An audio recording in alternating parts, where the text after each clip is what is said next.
ಸೋಮಣ್ಣನವರು ತಮ್ಮ ರೂಮಿನಲ್ಲಿ ಕುರ್ಚಿಯ ಮೇಲೆ ಕುಳಿತುಕೊಂಡು ಕಿಟಿಕಿಯ ಕಡೆಗೆ ನೋಡುತ್ತಿದ್ದರು. ಇಂದಿಗೆ ಅವರ ಪತ್ನಿ ಶಕುಂತಲಾ ತೀರಿಕೊಂಡು 1 ವರ್ಷವಾಯಿತು. ಇದೇ ದಿನ ಅವರ ಪತ್ನಿ ಅವರನ್ನು ಬಿಟ್ಟು ಇಹಲೋಕ ತ್ಯಜಿಸಿದ್ದಳು. ಆಗ ಸೋಮಣ್ಣನವರಿಗೆ ಜಗತ್ತೇ ಮುಳುಗಿದಂತೆ ಭಾಸವಾಗಿತ್ತು.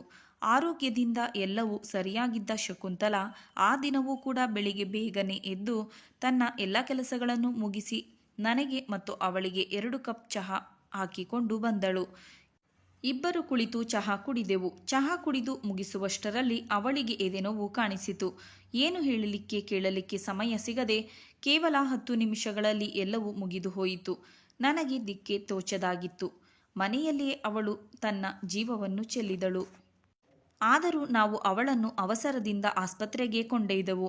ಅಲ್ಲಿ ಡಾಕ್ಟರ್ ಇವಳ ಕೈನಾಡಿ ಹಿಡಿದು ನೋಡಿ, ಇವರ ಪ್ರಾಣಪಕ್ಷಿ ಹಾರಿ ಹೋಗಿದೆ, ನೀವು ಮನೆಗೆ ತೆಗೆದುಕೊಂಡು ಹೋಗಬಹುದು ಅಂತ ಹೇಳಿದರು. ನಾವು ಅವಳನ್ನು ಮನೆಗೆ ತಂದಾಗ ನನಗೆ ಹುಚ್ಚು ಹಿಡಿದ ಹಾಗೆ ಆಗಿತ್ತು. ಅಚಾನಕ್ಕಾಗಿ ಇದೆಲ್ಲವೂ ಹೇಗೆ ಆಯಿತು?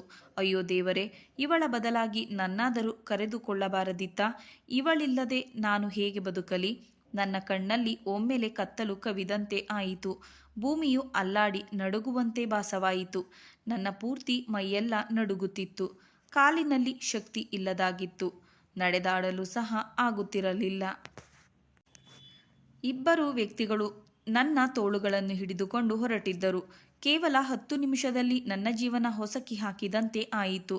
ಶಕುಂತಲಾ ಇಲ್ಲದೆ ನಾನು ಬದುಕುವುದನ್ನು ಕನಸು ಮನಸ್ಸಿನಲ್ಲಿಯೂ ಯೋಚಿಸಿರಲಿಲ್ಲ. ಅವಳು ನನ್ನೊಂದಿಗೆ ಇದ್ದಾಗ ನನಗೆ ಯಾವುದೇ ಟೆನ್ಷನ್ ಇರುತ್ತಿರಲಿಲ್ಲ.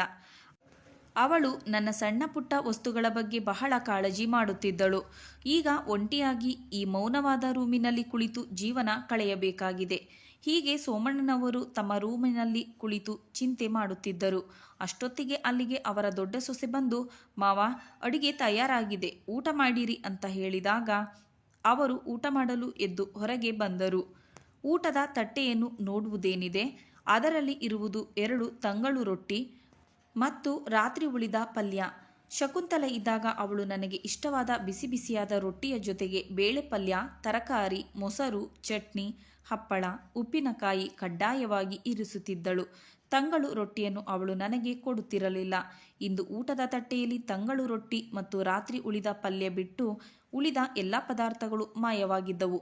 ಏಕೆಂದರೆ ಈಗ ಎಲ್ಲವೂ ಮಕ್ಕಳು ಮತ್ತು ಸೊಸೆಯರ ಕೈಯಲ್ಲಿ ಮನೆಯ ಆಡಳಿತವಿತ್ತು. ಸೋಮಣ್ಣನವರಿಗೆ 2 ಗಂಡು ಮಕ್ಕಳಿದ್ದರು. 2 ಮಕ್ಕಳು ಒಂದೇ ಮನೆಯಲ್ಲಿ ಅವರೊಂದಿಗೆ ಇರುತ್ತಿದ್ದರು. ಅವರ ದೊಡ್ಡ ಮಗನ ಹೆಸರು ಹರೀಶ ಮತ್ತು ಸಣ್ಣ ಮಗನ ಹೆಸರು ಗಿರೀಶ. 2 ಮಕ್ಕಳದು ಮದುವೆಯಾಗಿತ್ತು. ಹರೀಶನಿಗೆ 2 ಮಕ್ಕಳಿದ್ದರು. 1 ಗಂಡು ಮಗು, ಇನ್ನೊಂದು ಹೆಣ್ಣು ಮಗು ಮತ್ತು ಸಣ್ಣ ಮಗನಿಗೆ ಒಬ್ಬ ಗಂಡು ಮಗನಿದ್ದಾನೆ. 2 ಮಕ್ಕಳು ಒಂದೇ ಮನೆಯಲ್ಲಿ ಇದ್ದರೂ ಕೂಡ ಅಡುಗೆ ಮನೆ ಬೇರೆಯಾಗಿತ್ತು. ಸೋಮಣ್ಣನವರಿಗೆ ಒಬ್ಬ ಸೊಸೆ ಮಧ್ಯಾಹ್ನದ ಊಟ ಕೊಟ್ಟರೆ ರಾತ್ರಿಯ ಊಟವನ್ನು ಇನ್ನೊಬ್ಬ ಸೊಸೆ ಕೊಡುತ್ತಿದ್ದಳು. 2 ಸೊಸೆಯರು ಸೋಮಣ್ಣನವರೊಂದಿಗೆ ಮುಖ ಕೊಟ್ಟು ಸರಿಯಾಗಿ ಮಾತನಾಡುತ್ತಿರಲಿಲ್ಲ ಮತ್ತು ಮಕ್ಕಳಾದವರಿಗೂ ಕೂಡ ತಂದೆಯೊಂದಿಗೆ ಕುಳಿತು ಮಾತನಾಡುವಷ್ಟು ಪುರ್ಸೊತ್ತು ಆಗುತ್ತಿರಲಿಲ್ಲ. ಅವರು ತಮ್ಮ ಕೆಲಸದಿಂದ ಬಂದವರೇ ಸೀದಾ ತಮ್ಮ ರೂಮಿಗೆ ಹೋಗಿಬಿಡುತ್ತಿದ್ದರು. ಹೀಗೆ ಕೆಲಸದಿಂದ ಬರುವಾಗ ಅವರ ಕೈಯಲ್ಲಿ ಏನಾದರೂ ಒಂದು ಪಾರ್ಸೆಲ್ ಪ್ಯಾಕೆಟ್ ಇದ್ದೇ ಇರುತ್ತಿತ್ತು. ಅದನ್ನು ಮುಚ್ಚಿಕೊಂಡು ಅವರು ಸೀದಾ ತಮ್ಮ ರೂಮಿಗೆ ಹೋಗುತ್ತಿದ್ದರು. 2 ಸೊಸೆಯಂದಿರು ತಮ್ಮ ಮಾವನ ಬಗ್ಗೆ ಒಂದಿಷ್ಟು ವಿಚಾರಿಸುತ್ತಿರಲಿಲ್ಲ. ಒಂದು ಹೊತ್ತಿನ ಊಟ ಕೊಟ್ಟರೆ ಅವರ ಕರ್ತವ್ಯ ಮುಗೀತು ಅಂತ ಅಂದುಕೊಳ್ಳುತ್ತಿದ್ದರು. ಅವರು ಯಾವತ್ತೂ ತಮ್ಮ ರೂಮಿನಲ್ಲಿ ಕುಳಿತು ಫೋನ್ ನೋಡುವುದರಲ್ಲಿಯೇ ಮಗ್ನರಾಗಿರುತ್ತಿದ್ದರು. ಅವಶ್ಯಕತೆ ಇದ್ದಾಗಲೂ ಕೂಡ ಅವರು ತಮ್ಮ ರೂಮಿನಿಂದ ಹೊರಗೆ ಬರುತ್ತಿರಲಿಲ್ಲ. 2 ಗಂಡು ಮಕ್ಕಳು ತಿನ್ನಲು ಕುಡಿಯಲು ಹೊರಗಿನಿಂದ ಏನಾದರೂ ತಂದರೆ ಅದನ್ನು ಮುಚ್ಚಿಕೊಂಡು ಬಂದು ತಮ್ಮ ರೂಮಲ್ಲಿ ಸೇರಿಕೊಳ್ಳುತ್ತಿದ್ದರು. ಸೋಮಣ್ಣನವರು ಮಗ ಬಂದು ಕುಳಿತು ನನ್ನೊಂದಿಗೆ ಮಾತನಾಡುತ್ತಾನೆ ಅಂತ ಆಸೆ ಕಣ್ಣಿನಿಂದ ನೋಡುತ್ತಿದ್ದರು. ಆದರೆ ತಂದೆಯ ಈ ಆಸೆ ಆಸೆಯಾಗಿಯೇ ಉಳಿಯುತ್ತಿತ್ತು. 2 ಮಕ್ಕಳು ಹೀಗೆ ಹೊರಗಿನಿಂದ ತಂದ ತಿಂಡಿಯನ್ನು ಕದ್ದು ಮುಚ್ಚಿ ತಮ್ಮ ಹೆಂಡತಿ ಮಕ್ಕಳೊಂದಿಗೆ ತಮ್ಮ ರೂಮಲ್ಲಿ ಕುಳಿತು ತಿನ್ನುತ್ತಿದ್ದರು. ಅಣ್ಣ ತಮ್ಮರು ಒಬ್ಬರಿಗೊಬ್ಬರು ಹೀಗೆ ತಂದುದನ್ನು ತೋರಿಸಿ ಕೊಡುತ್ತಿರಲಿಲ್ಲ ಮತ್ತು ತಂದೆಗೂ ಕೂಡ ತಿನ್ನಲು ಕೊಡುತ್ತಿರಲಿಲ್ಲ. ತಂದೆಗೆ ಕೊಟ್ಟರೆ ನಾವೇನು ತಿನ್ನುತ್ತಿದ್ದೇವೆ ಅಂತ ಇನ್ನೊಬ್ಬರಿಗೆ ಗೊತ್ತಾಗುತ್ತದೆ ಅಂತ ಅವರ ಅನಿಸಿಕೆಯಾಗಿತ್ತು. ಸೋಮಣ್ಣನವರ ಪಾಲಿಗೆ ಬರೀ 2 ತಂಗಳು ರೊಟ್ಟಿ ಮತ್ತು ರಾತ್ರಿ ಉಳಿದ ಪಲ್ಯ ಮಾತ್ರ ಆಗಿರುತ್ತಿತ್ತು. ಯಾವುದೇ ಮಗ ಅವರಿಗೆ ನೇರವಾಗಿ 2 ಮಾತು ಅಂದಿದ್ದರೆ ಅವರು ಸಹಿಸಿಕೊಳ್ಳಬಹುದು. ಆದರೆ ಮಕ್ಕಳು ಏನು ಅನ್ನದೆ ಹೀಗೆ ಮಾಡಿ ಬಹಳಷ್ಟು ನೋವು ಕೊಡುವ ಹಾಗೆ ನಡೆದುಕೊಳ್ಳುತ್ತಿದ್ದರು. ಈಗ ಸೋಮಣ್ಣನವರು ಆ 2 ತಂಗಳು ರೊಟ್ಟಿ ರಾತ್ರಿ ಉಳಿದ ಪಲ್ಯ ತಿಂದು ತಮ್ಮ ರೂಮಿಗೆ ವಾಪಸ್ ಬಂದು ಬಿಟ್ಟರು. ಅವರಿಗೆ ಏಕೋ ಇಂದು ಬಹಳ ಅಳು ಬರುತ್ತಿತ್ತು. ಮಕ್ಕಳು ಏನು ಅನ್ನದೆ ಎಲ್ಲವನ್ನೂ ಮಾಡುತ್ತಿದ್ದಾರೆ. ಮನುಷ್ಯ ಆದವನು ಏನಾದರೂ ಅಂದು ಅನಿಸಿಕೊಂಡು ಜಗಳ ಮಾಡಿ ತಮ್ಮ ಮನಸ್ಸಿನ ದುಷ್ಟತನವನ್ನು ತೋರಿಸಿಕೊಳ್ಳುತ್ತಾರೆ. ಆದರೆ ಇಲ್ಲಿ ಯಾರು ಯಾರಿಗೆ ಏನು ಅನ್ನದೆ ಇರುವಾಗ ಸೋಮಣ್ಣನವರಿಗೆ ಯಾರಿಗೆ ಏನು ಅಂತ ಹೇಳಬೇಕು? ಇಲ್ಲಿ ನಡೆಯುವ ಎಲ್ಲ ವಿಷಯವನ್ನು ಅವರು ಯಾರಿಗೆ ತಿಳಿಸಿ ಹೇಳಬೇಕು? ಒಬ್ಬ ಮನುಷ್ಯನಾದವನು ಇದನ್ನೆಲ್ಲ ಅನುಭವಿಸಿದಾಗಲೇ ತಿಳಿಯುತ್ತದೆ. ಇದನ್ನು ಇನ್ನೊಬ್ಬರಿಗೆ ಹೇಳುವಂತೆಯೂ ಇರಲಿಲ್ಲ. ಇಬ್ಬರು ಸೊಸೆಯಂದಿರು ರೂಮಿನ ಹೊರಗೆ ಹಣ್ಣಿನ ಸಿಪ್ಪೆಗಳು ಮತ್ತು ಖಾಲಿಯಾದ ಸ್ವೀಟ್ ಬಾಕ್ಸ್ಗಳು ಬಿದ್ದಿರುತ್ತಿದ್ದವು.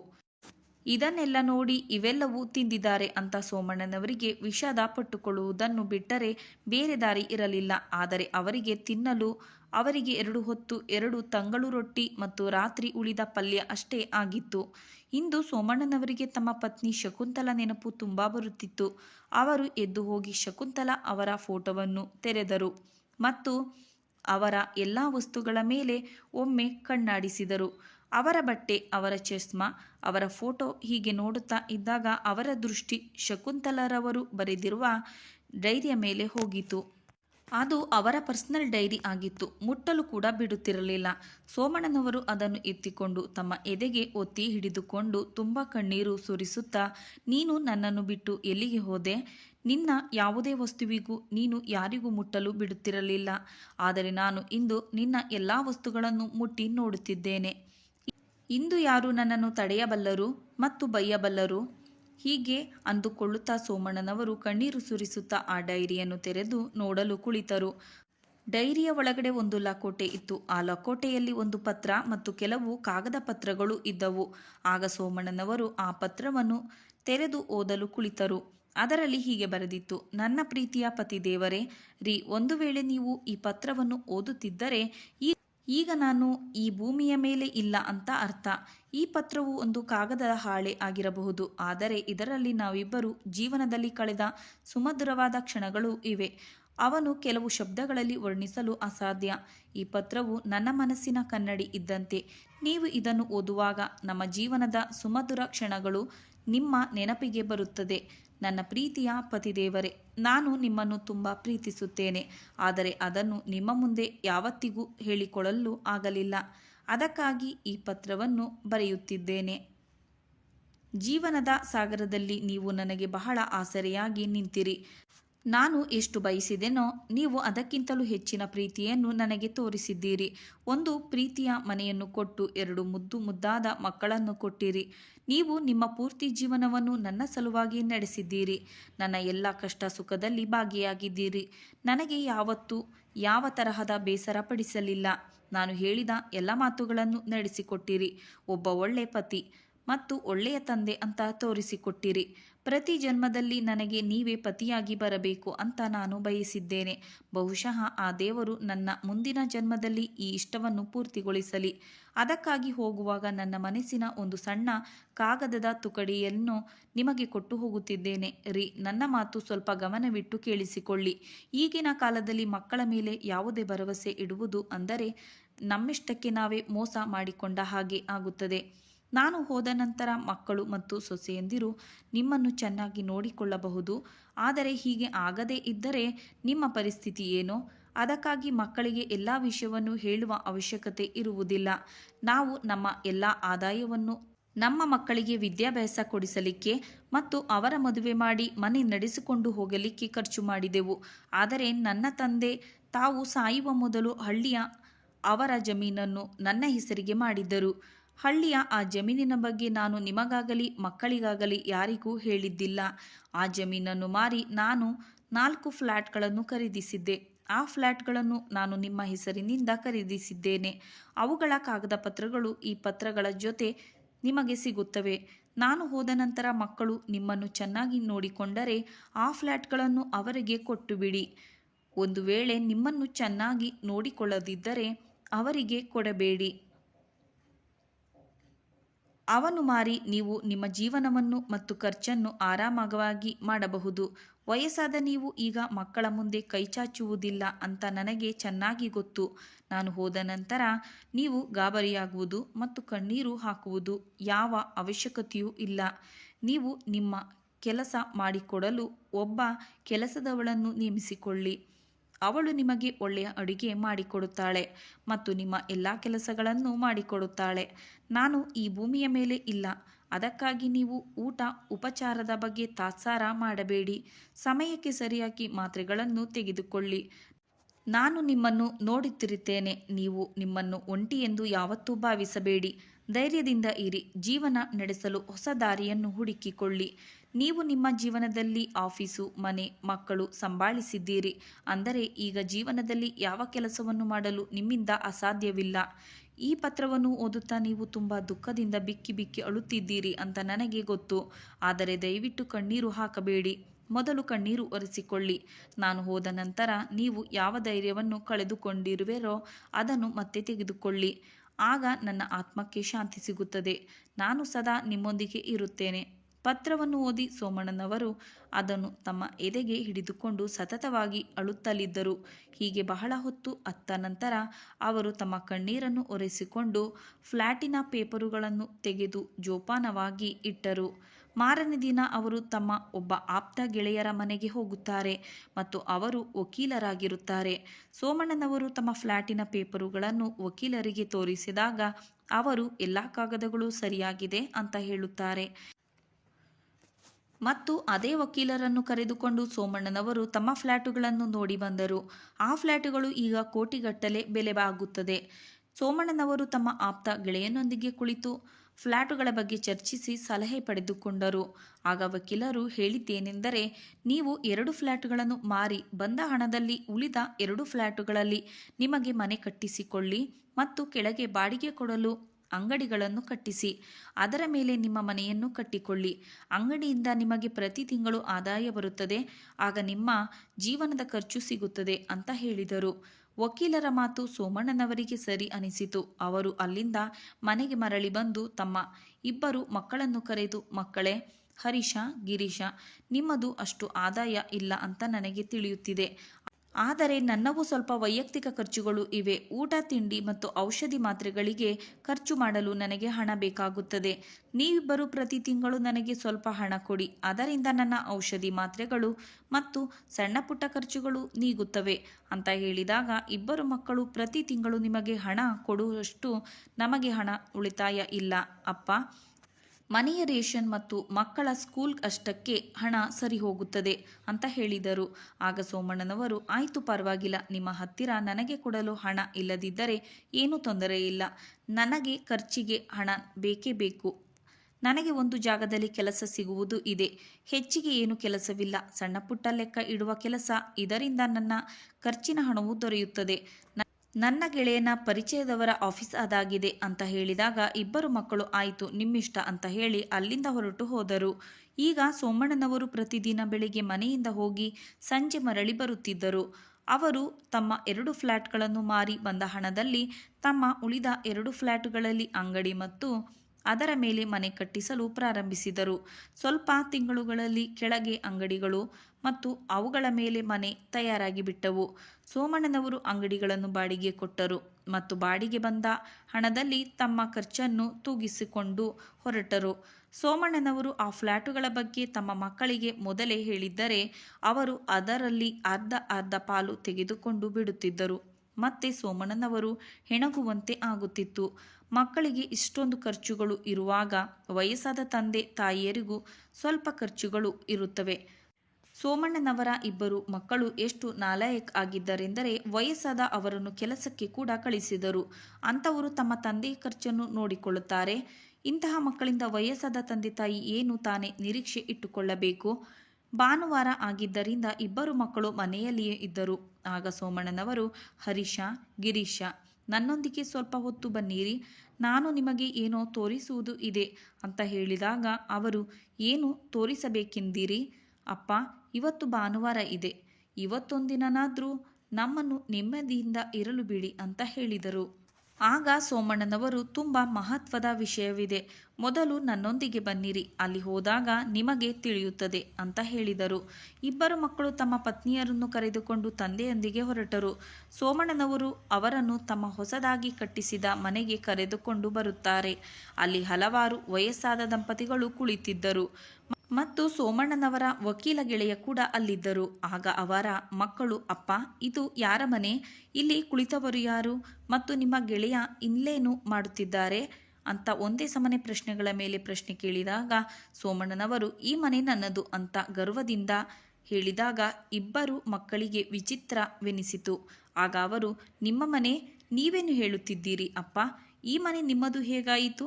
ನಿಮಗೆ ಈ ಮನೆಯನ್ನು ಯಾರು ಕೊಟ್ಟರು ಅಂತ ವಿಚಿತ್ರದಿಂದ ಕೇಳಿದಾಗ ಸೋಮಣ್ಣನವರು, ಈ ಮನೆಯನ್ನು ನನಗೆ ನಿಮ್ಮ ತಾಯಿ ಕೊಟ್ಟಿದ್ದಾಳೆ. ತಾನು ಮೊದಲೇ ನನ್ನನ್ನು ಬಿಟ್ಟು ಹೋದರೆ ಮಕ್ಕಳಾದ ನೀವು ನನ್ನೊಂದಿಗೆ ಈ ರೀತಿ ಕೆಟ್ಟದಾಗಿ ನಡೆದುಕೊಳ್ಳುತ್ತೀರಿ ಮತ್ತು ಪೈಸೆ ಪೈಸೆಗೂ ಪರದಾಡುವಂತೆ ಮಾಡುತ್ತೀರಿ ಅಂತ ಅವಳಿಗೆ ಚೆನ್ನಾಗಿ ಗೊತ್ತಿತ್ತು. ಅದಕ್ಕಾಗಿ ನನಗಾಗಿ ಫ್ಲ್ಯಾಟುಗಳನ್ನು ಖರೀದಿಸಿದ್ದಳು. ನಾನು ಎಲ್ಲಿಗೂ ಕೆಲಸಕ್ಕೆ ಹೋಗುತ್ತಿರಲಿಲ್ಲ. ಈ ಮನೆಯನ್ನು ಕಟ್ಟಿಸುವ ಕೆಲಸ ಮಾಡುತ್ತಿದ್ದೆ. 2 ಫ್ಲ್ಯಾಟುಗಳನ್ನು ಮಾರಿ ಬಂದ ಹಣದಿಂದ ಕೆಳಗೆ ಅಂಗಡಿಗಳು ಮತ್ತು ಮೇಲೆ ಈ ಮನೆಯನ್ನು ಕಟ್ಟಿಸಿದೆ. ನಾನು ಆ ದಿನ ಖರ್ಚಿಗೆ ಅಂತ ನಿಮ್ಮನ್ನು ಹಣ ಕೇಳಿದೆ, ಆದರೆ ನೀವು ಹಣ ಕೊಡಲು ಒಪ್ಪಲಿಲ್ಲ. ಅಷ್ಟಕ್ಕೂ ನೀವು ಪ್ರತಿ ತಿಂಗಳು ನನ್ನ ಖರ್ಚಿಗೆ ಹಣ ಕೊಡಲು ಒಪ್ಪಿಕೊಂಡಿದ್ದರೆ ಇಂದು ಈ ಫ್ಲ್ಯಾಟ್ಗಳನ್ನು ನಿಮಗೆ ಕೊಡುತ್ತಿದ್ದೆ.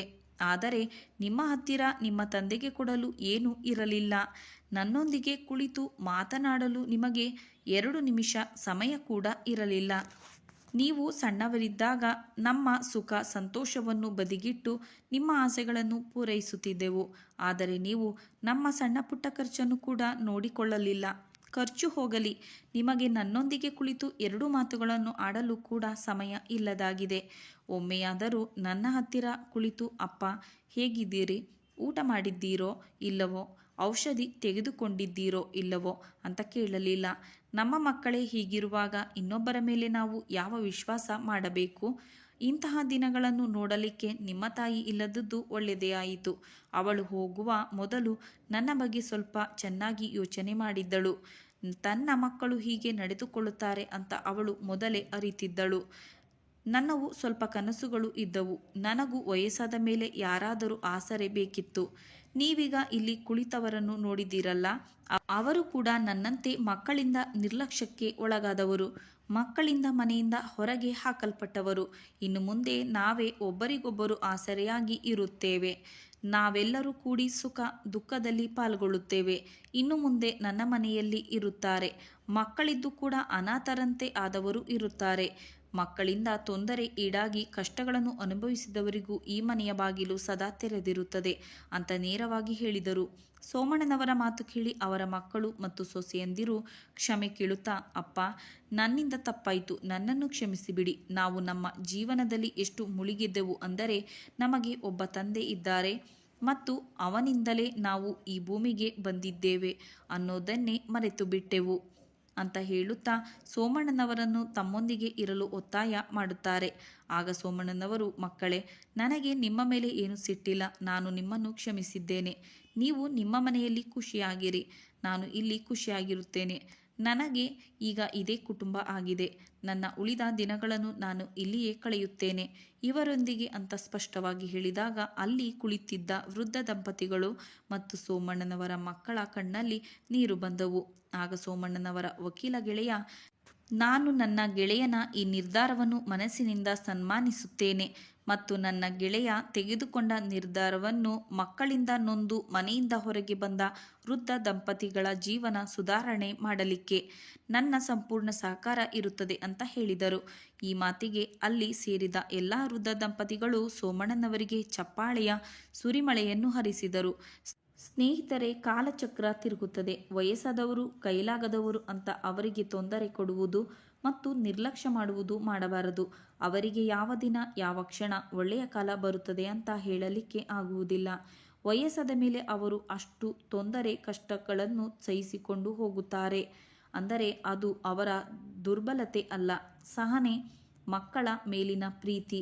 ಅಷ್ಟು ಕಷ್ಟಗಳನ್ನು ಸಹಿಸಿಕೊಳ್ಳುವ ಅಂಥವರು ಒಮ್ಮೆ ಗಟ್ಟಿ ನಿರ್ಧಾರ ಮಾಡಿದರೆ ಏನನ್ನಾದರೂ ಸಾಧಿಸಿ ತೋರಿಸಬಹುದು ಎಂದು ಈ ಕತೆ ಹೇಳುತ್ತದೆ. ಸ್ನೇಹಿತರೆ, ಈ ಕತೆ ಇಷ್ಟ ಆಗಿದ್ದಲ್ಲಿ ಪ್ಲೀಸ್ ಲೈಕ್ ಮಾಡಿ ಹಾಗೂ ಚಾನಲನ್ನು ಸಬ್ಸ್ಕ್ರೈಬ್ ಮಾಡ್ಕೊಳ್ಳಿ. ಮತ್ತೆ ಮುಂದಿನ ಕಥೆಯೊಂದಿಗೆ ಭೇಟಿಯಾಗೋಣ. ಕಥೆಯನ್ನು ಕೇಳಿದ್ದಕ್ಕಾಗಿ ಎಲ್ಲರಿಗೂ ಧನ್ಯವಾದಗಳು.